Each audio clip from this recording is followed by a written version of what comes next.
Thank you once again for joining us on our Wonderful Day in the Lord broadcast. We are enjoying, I trust, a study of the temptations of Jesus Christ himself.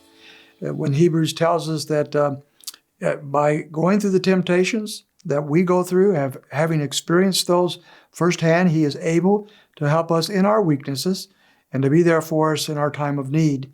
And we can have confidence to go before him because he understands temptations. We're looking at another incident of temptation in Jesus' life, and that is on the cross itself. Here we find in Matthew chapter 27 that Jesus is on the cross. He's already in the process of being crucified. And this particular account tells about the two thieves. They're on the crosses beside him, or one on each side, and then also others at the foot of the cross as well. And there we find some very powerful temptations that Jesus faced even as he approached the hour of death. So let's take a look at those in chapter 27, verse 39. And those passing by were hurling abuse at him, wagging their heads. And so we find a mockery. This is a heavy-duty mockery that Jesus is facing from virtually everyone.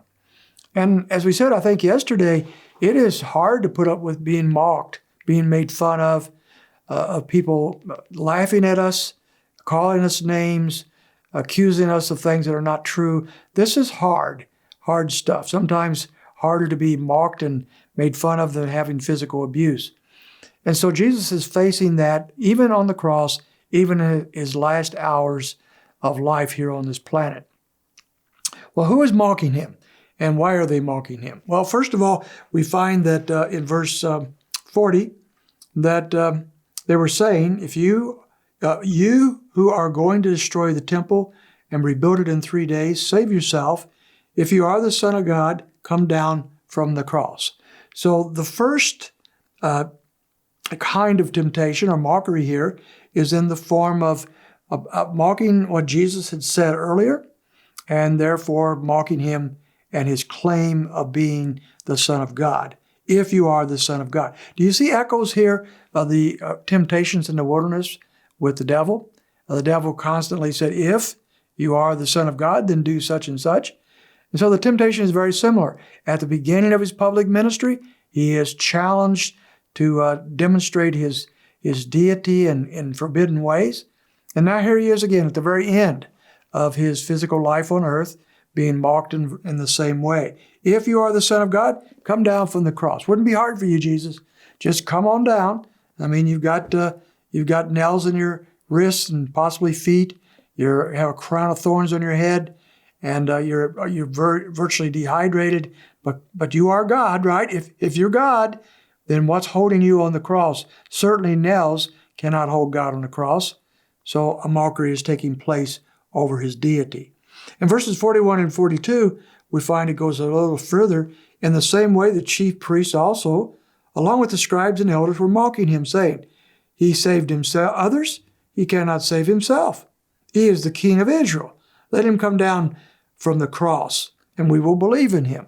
So now we have the chief priests jumping into the act. It seemed like that should be a little bit below their dignity, but it doesn't seem to bother them too much.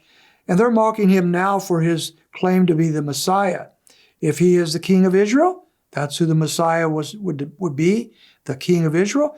If that's who he's claiming to be, then why don't he come off the cross and prove it, and then we will believe in him. So they're mocking his claim of being the Messiah. That is, in other words, they are crucifying the very one who claims to be their king, their Messiah, and they believe that they got the upper hand because Jesus has not given into the temptation to just jump off the cross. They not realizing that had he done so, then the sins of humanity would never have been covered. And then there's a final mockery in verse 43. He trusts in God, let him rescue him now if he delights in him, for he said, I am the Son of God. Now he's being mocked by others because of his message. He has a message. He trusts in God. His message was to believe in God, to trust in God.